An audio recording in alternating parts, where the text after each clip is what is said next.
Okay guys, so today I am going to teach you an easy upcycle. I got this bralette from Target.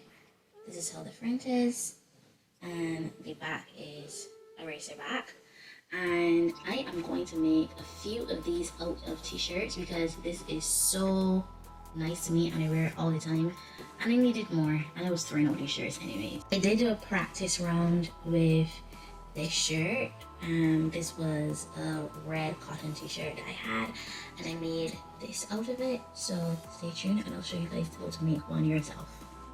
You will need an old shirt. I'm using this old polo, fabric scissors, a ruler or measuring tape, or you can use both, whatever's most comfortable, and whatever bralette you choose to use as a pattern. So I am going to cut this. I'm going to cut off the seams so that I can get the hem to match up, because I want to use the hem of this as the hem of my bralette. So as you can see, I have removed the side seams and the sleeves, and here's where the fun starts. What you want to do is lay the bralette on top of the hem of the shirt and pin it in place. Okay, right now as you can see, it is pinned. And our next step is to cut out the front of the bralette. So we have the front, now we have to cut the back. Best way to cut the back is to fold the shirt in half, making sure that the hem is together.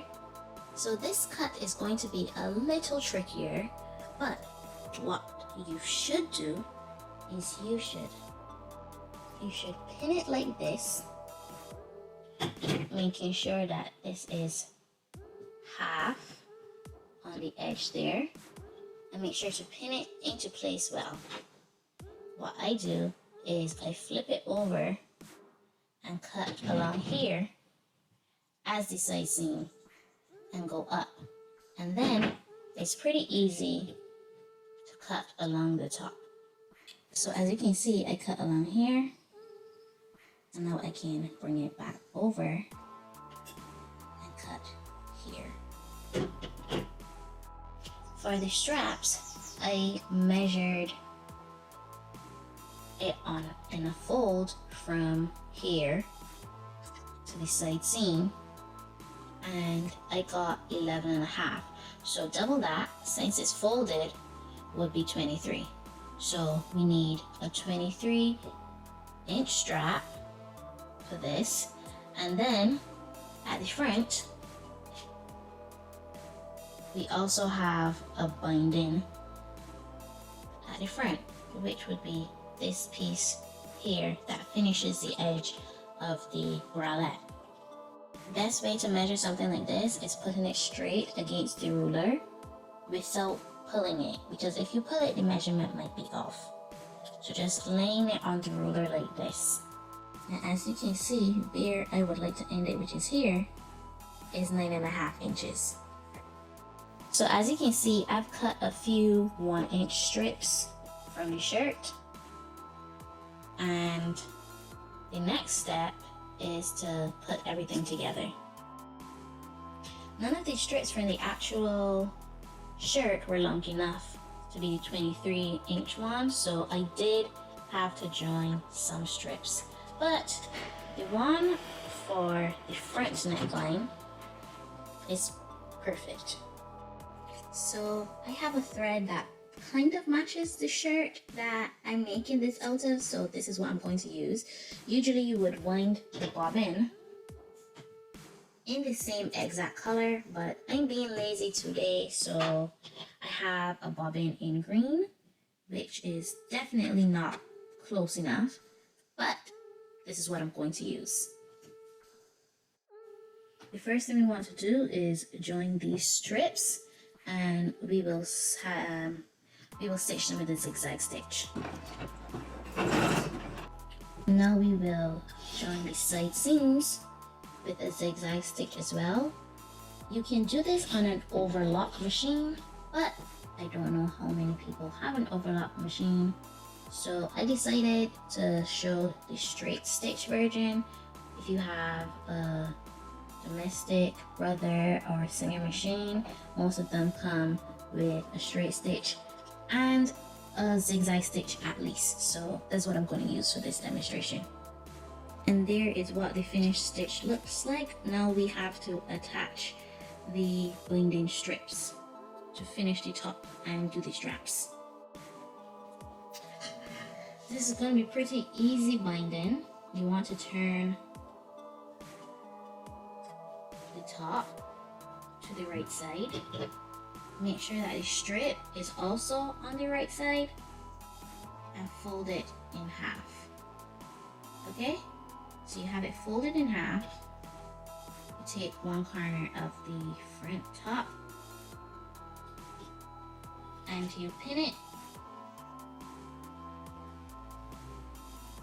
You take the other corner of the top and you pin that. And you are pinning these on the right side of the bralette. Make sure that the fold is nice and even. And then once you've done that, find the middle and pin it as well. You can put as many pins in it or clips or whatever you use as needed. And I can't pick up pins properly with these nails, so excuse that. But put as many pins in it as you need. I probably only need these 3, but you could pin it here as well and here as well, so that you will have 5 pins along the strip. So before, you might have heard me mention the overlock machine that I wasn't going to use. My machine comes with this overcast stitch. I don't know if you have this stitch on your machine, but this is a good alternative to the overlock, but a zigzag will also work. So now I have this piece, the strip, on to the front with this overcast stitch. The next thing I'm going to do is fold it back over onto itself and stitch it down flat so that it looks exactly like the front of the one that we're using as inspiration. So we're going to stitch it down flat like this. And yes, my stitching is a little wonky, but this is how it should look. I use a very fine zigzag stitch for this because it's easier than using a straight stitch for me personally. So that is how it looks, and now I will do the same thing on the back and the straps.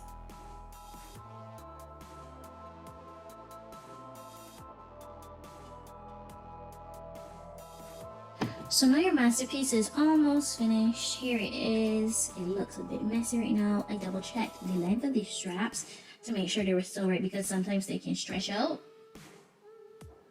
And I had to cut them, so I cut off the piece that needed to be cut.